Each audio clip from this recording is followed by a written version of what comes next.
I knew it would happen. Yeah, make sure it's turned down to the same number so that you're not really quiet. Stream, remember, if we're too loud or too quiet, just mention it. We are having issues with Tekno's Windows, so we can sort... we'll try and sort that after this for future tournaments, but for now, we have to deal with it. Yeah, well, I guess it's also due, like you were saying, it's due to the StarCraft 2 engine that... there is a fix for it, but I don't remember how it works. I will have to ask. I will have to ask it. He's the one who helped me fix it. Helped me fix it last time. Well, Mez fixes a lot of stuff.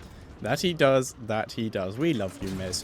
All right, so it is SK on the left-hand side. No and homo. MadCorps on the right. Heroes. So for now, everybody just getting into position. I like the Gaslow pickup, so we're going to be showing a little bit more in talent-wise. I will be calling out stuff as I can. I'll also be pointing out stuff on the Zeratul, but if I have to go with the more meta style Zeratul build, we will likely be seeing the double bombs being taken at 16, maybe a gathering power, depending on how confident he's feeling. Playing it a bit like a Nova, a real heavy pickup one, but we can already see Ral and Zarmani heading straight... Oh, just BKB, sorry, it's BKB on the stitches, not Ral this time. BKB instantly heading into that area, and we saw a warning ping there. I'm pretty sure that was from MadCorps. They may have seen a bit of last game, or at least be cautious of it. Linked currently acting as the bait here, and Zeratul ready to blink in if the hook does hit. And look at this. Look at the cautiousness here from Falstad. He's just waiting, and there we go. BKB giving up a lot less patience than Ral. They're going to move to the top lane and try there instead. There's the engagement. Oh, this is a good hook. Nope. Oh, it misses. It misses. He was standing still and he missed. So unfortunate. BKB almost turning Rhaegar into a burger, but not so much luck in this case. Indeed, very unlucky. So we're going to see BKB and Ral head up to this easy camp and begin starting on that. Whereas in the bot lane, MadCorps getting ready for their first gank, going to try and pick up BZ. And look at this. We can see this is how Gaslow is played a lot in NA meta. Real heavy bully style character, throwing down his turrets and just making sure that his wave is permanently pushed. He does not have to come out from in front of his turrets, just needs to keep gathering a scrap, shuffling his turrets forward as they run out of duration. He doesn't need to scrap them, and just begin shuffling his way forward. And BZ taking a little bit of harassment, and he's being forced further and further back towards his base. Yeah, so very well played here by Lonely. And yeah, actually there's a fight breaking out. BKB runs straight into Kenny. Monte using his, or Monto, not Monte. Using his oh, the blink! Oh, the block! Nice block there onto Kenny. Kenny has nowhere to run. Dead. Might go down, but yeah, he is going to go down. But Ral's the first one who went down there. Wow. Monto, that was real good damage control by Monto. Kerrigan was in a real tough situation there, and Monto just deep tunneled in, blocked in Ral, and was able to pick him up. Very, very clever play. Most definitely, and at the same time, Linked in the mid lane, just pushing out against Pelek. Or Jelek. It's... Oh, BKB attempting to engage onto Luffy. There to get the hook, but the stun is there. They get him, but Ral's not going to take a lot of tower damage because he blunk into the stun, and now they're on cleanup duty. Going to have to clear up these turrets. But that was a lot of damage Ral took there. He's going to have to fountain, which means it might not be up for when the tribute does spawn. But while we're waiting, it isn't like we're going to see a gank anytime soon. There's a bit of a scuffle in the top lane, but I don't think anyone will go down. We'll have a quick look at the talents, and we can see that Gaslow is going for a more turret and a more turret-focused build. He will likely be taking either the slow on the turrets or the turrets hit multiple targets, and will be using them to help zone out tribute areas. He's taking the extra damage on the TNT just to make him more of a laner and a area control character, rather than the jungler that you see him played as a lot in the ladder. Alright, so the Tribute has spawned. We're pulling away from the talent screen. BKB moving in, using a slam, trying his best to zone them out. Link now taking quite a bit of damage here, but Monte is going dangerously low. Force the deep tunnel out of there. Laser from Lily is going to be used right onto Ral, and it is going to be MadCorps who pick up the first Tribute. However, that allows Zarmani to just put down so much damage onto this fort here. I don't think he can pick up the fort, but at the very least he can pick up the fountain here. Yep, Ral gets engaged upon by Kenny here, but he's not going to be picked off, able to back out. Just hovering around for the XP at the moment. And let's have a look at Rol's talents while waiting, and we can see he is in fact going for the extra radius on cleave, the gathering power, and the cleave deals additional damage over time, playing him as a more ability power based character. As long as he doesn't get killed off, like here, for example, able to dodge the stun, but he now has to go onto Kenny. The damage over time is helping. Zarmany is also here, and Kenny will almost definitely die. Link survives, and now Monto is in trouble. Now Monto, he only has one way out, that's the deep tunnel. He needs to be able to use it, but a nice body block there by the team of SK Gaming. Now they're on to Krillin. Oh, yeah, he gets hooked in, goodbye. And he's gone. Zarmany almost catapulted himself into the wrong location there, over the wall. That would have been that's not where he wants to be. Now there's 2 characters down for MadCorps. There's no way Gazlo's going to be able to get control of this area like he did with the first tribute. And this tribute is 100% going over to SK. MadCorps going to try and do some damage control by taking their own hard cam with the help of that bribe from Falstaff. Yeah, bribe is going to be so effective on this map just to get that hard camp, just to get those EAT camps once the tribute spawns. And I believe you can get up to 2 bribe stacks if you save them up. Oh, Zarmany now getting ganked here by Kenny and Monte. He's taking way too much damage. Shield goes out. He's trying to get out of it, but Jellic is there as well, and that's the end of Zarmany. That is the end of Zarmany indeed, and it's 2.5 bribe stacks you can get up to. It's 20 bribe stacks per mercenary, and 50 is the max amount you can get. So exactly 2.5. Now we're seeing coming mid lane. Roll. Moving in, Linked is also there, but they're not going to get anyone. Instead, they're going to move up towards MadCorps Golem. We're also seeing Krillin coming in as well from the back to try and help his team, but SK gains the hook onto Kenny! There's the body block, but Kenny is able to back out. Ral taking a lot of damage. In comes BZ. He's going to be able to pick up Kenny. Very, very nice. And there's also a Gorge. BKB actually has Jellic in his mouth. He's trying to escape Jellic. Will be able to walk out of there, but the Golem has reset. I don't think that SK really wants to be fighting here because this Golem... although... They're going to be able to take... Yeah, because Gazlo isn't there. Gazlo isn't there. That allows them to pick up the tribute, allows them to pick up the Golem. That Gazlo is playing more as a push person. As we can see, he's actually taken the turrets hit several characters. And SK gonna get this Golem. Oh, Monto dives in, but it's way too late. Yeah, he's dead. Mistakes were made. SK goes, oh, the hook as well! So hard. Oh, Jellic! Roll the poison. Hey, Roll blinks over, picks him off. And now they're on to Kenny. Kenny is trying to get out of there. He's taking quite a bit of damage here. Gets knocked into the wall. And that's the end of Kerrigan. So that's a 3-for-0. They pick up the Grave Golem as well. And the Grave Golem is already at the fort. So this fort is going down. Yep, Zarmany, Linked, and Roll able to pick it up there. BZ and BKB are all here. It's the 5-man push. We're seeing Zarmany and Linked gonna back out here as well as BZ, BKB, and Roll. Just going to continue this push, whereas in the bot lane, Gazlo doing an incredible job here. Instead of helping his team in the fights, just being an incredibly hard lane pusher. His turrets do hit multiple targets, so they are clearing the minions as well as killing this fort. This fort will die. Gazlo just has to leave here, and his turrets will do the job, despite SK coming to try and prevent this, but it's not happening. And now, Gazlo has a tiny bit of leeway, knowing those players are down there, to get into the tribute area and start setting up turrets. Here's Ral, who may in fact try to fight him here, just to pick him off to prevent this from happening, but he gets ganked. Yeah, he immediately gets wiped out, although the hook over the wall onto Lonely, there's the ultimate coming out, gets pulled in, but Gazlo is already dead, and very nicely done here by SK Gaming. Now we're going to see a big fight breaking out. Kerrigan jumping in, here's her ultimate. Zarmany comes in as well, trying to be prepared. He is actually prepared, and look at the overdrive damage coming out of BZ. Falstad goes down, and in the background the ancestral healing works on Krillin. Krillin will survive. Here's the Odin, that's going to allow BZ to survive this entire fight.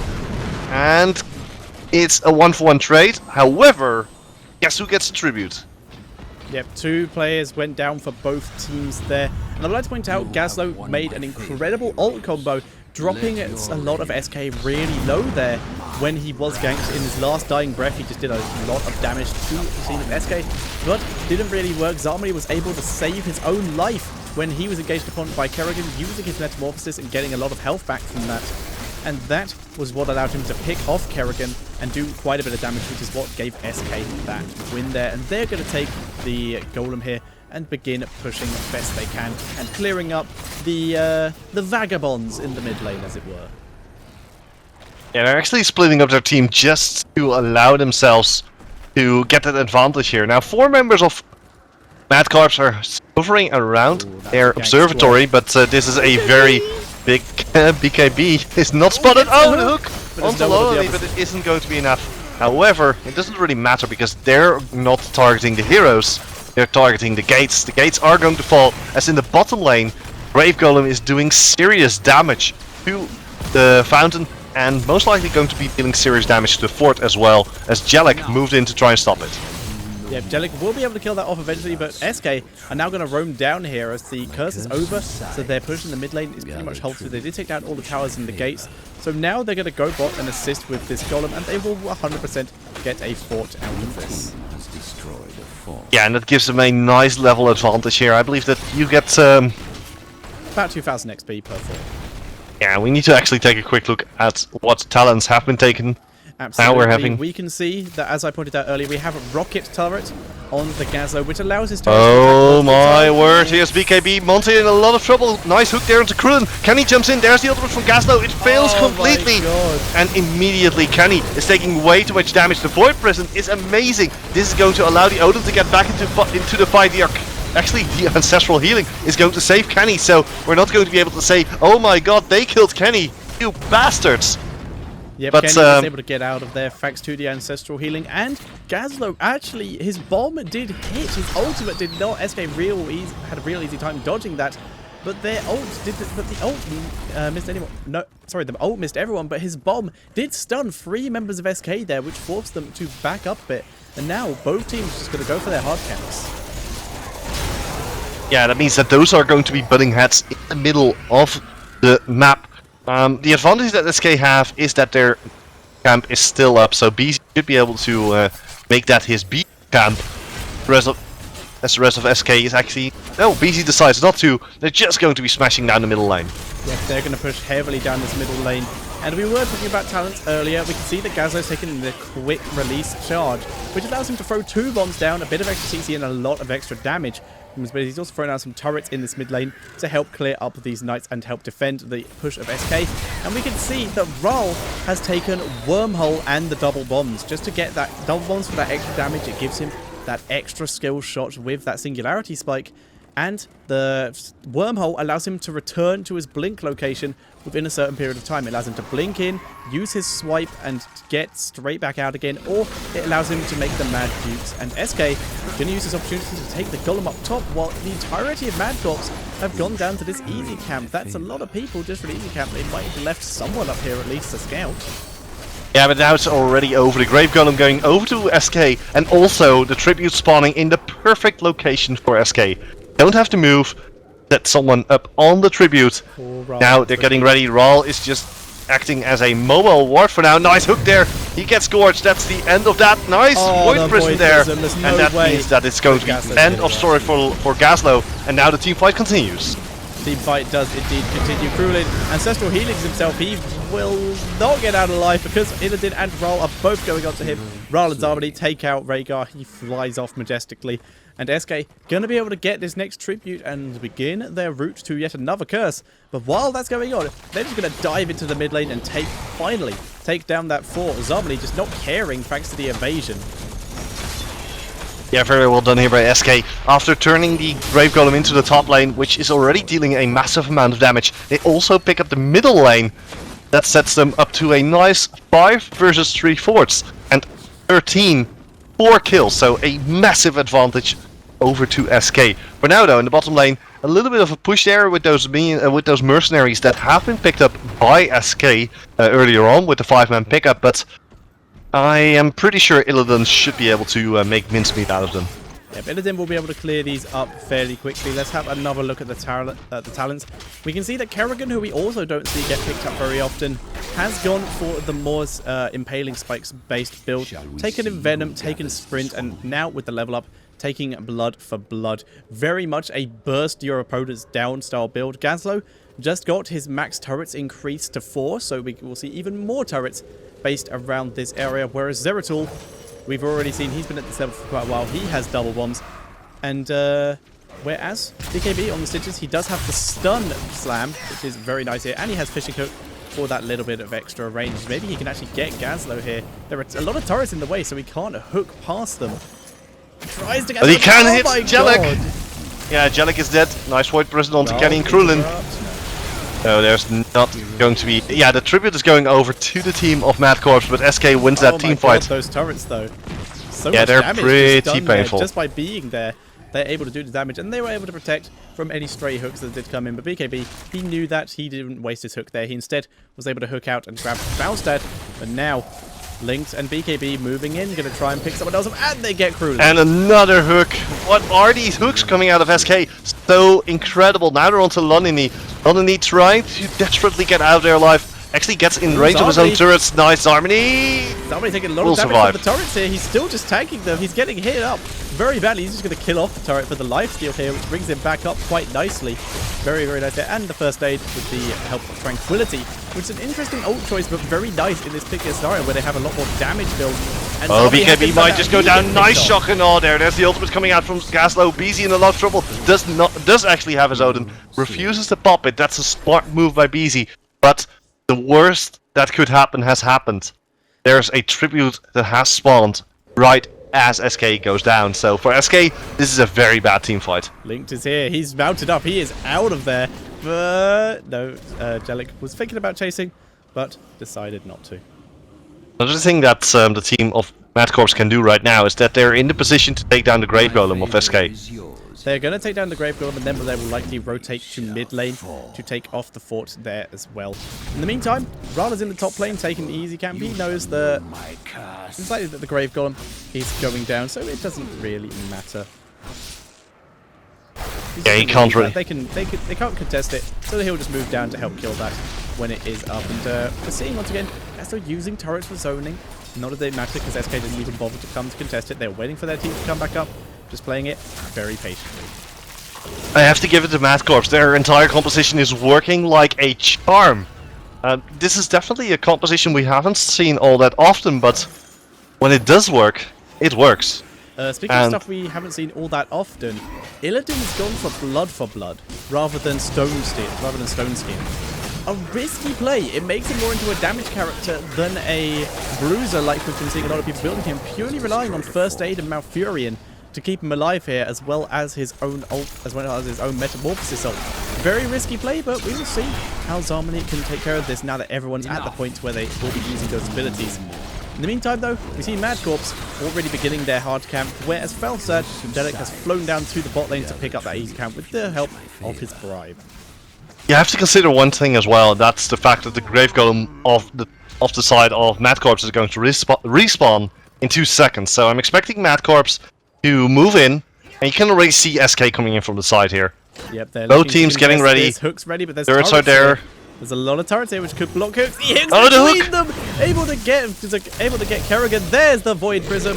Kerrigan gets popped out, using her Maelstrom, attempts to sprint out of there, but gets picked off. There's the knockup from Monto. There's a lot of turrets here, and there's a lot of mines. These mines doing a great job of zoning. Zarmany able to dodge that one. That was very close. But now SK have control of the Golem area, and they are in fact going to start it. Yeah, we're all jumping in, jumping out. They're just going to take this Golem, like you said. However, they have to be a little bit careful here, because in the mid lane there's a pretty big wave of minions moving in. Although, if they want, they could go for the massive base race with the Grave Golem. They could if they wanted to, but there's not too much point. Only Kerrigan is down. They're just going to be clear up the hard camp in the mid lane as well as that minion wave and the easy camp in the bot lane. Get all that XP from the minions there and defend their base so that they can stay in the lead. They're not actually too far ahead here. They have a level advantage, but they haven't been able to take any keeps down.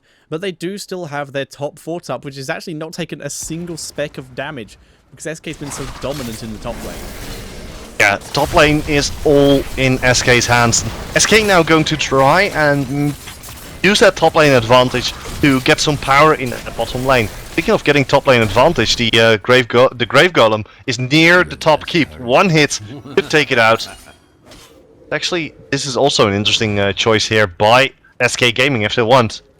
Watch out MadCorps by just hovering around the tribute area.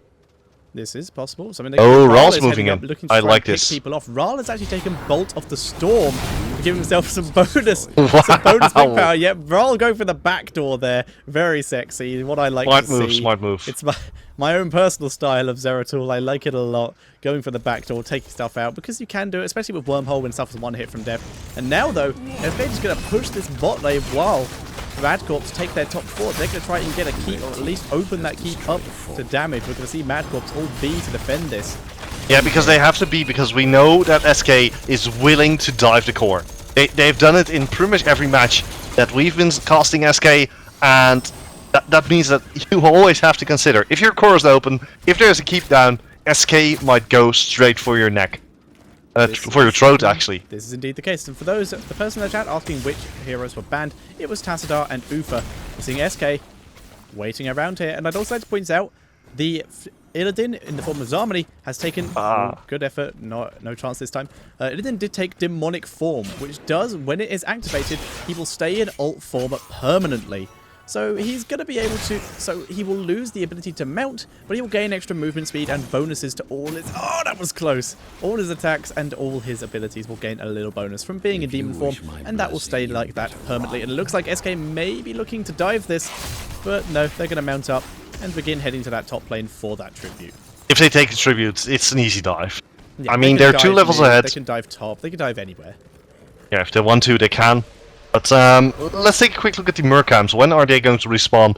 The bottom hard camp is going to respawn in 10 seconds, and the boss camp, Grave Golem, is also going to respawn around that time. If SK wants to, they can set up to immediately go for it. The other option is to just smack down mid lane. This is what's happening right now. Monte is in a lot of trouble. Nice hook there by BKB. He decides not to gorge. Smart move there. He wants to save it for someone else, like Kerrigan, like a Gaslow, like a Falstad. What I do love here about the way SK is playing is that they are now taking out the middle part of the map as well, because they know their bottom lane is most likely going to be pushing favor. Oh, the hook! There's the goal. Like you said, waiting perfectly. He's going to go down. Gonna wait, try and throw her into the root. Does get her into the root. She does go down. Now Monto has already used a deep tunnel to try and save Kerrigan here. He'll go down. There's the ult from Gaslow. Only hits Tychus. Tychus gives 0 craps. He's just going to push him down. Goes Delic, and this is GG. Yeah, this is definitely G. They're just going to waltz into the face of MadCorps, and there's nothing MadCorps can do. Especially going out, another nuke onto the core down to 89%, and once the shield is gone, core is very, very squishy, and it looks like SK, after a long battle, is able to take home round 3 of the Community Cup number 7. Yep, they take home round number 3, and they move on to the semi-finals. I don't know if we have an opponent for them yet in the semi-finals, though. Let's have a quick refresh. I will find out soon enough. But they do. Playing with Pain is Pain have been ready since before this match started. Okay, nice, nice. That helps. It does Playing indeed. with Pain. So, hopefully this break will be a lot shorter than the ones we've had so far. But we're still going to head to a music break. But first, very nice picks from both teams here. The Gaslow, when he was able to get his combos off and when he was able to get his turrets down for the zoning, really nice pick. Really very well used. But the Zeratul pick from Ral really helped them get the burst down onto anyone Stitch was able to pick up. Good combo, stuff we've talked about before. Very, very nice to see. Alright, ladies and gentlemen, we're heading into the music break as usual, so stay tuned and we'll be right back. It's going to be SK against Playing with Pain is Pain in the semi-finals of the ESL Community Cup number 7. I'm Tekno. I'm here with Thatcher.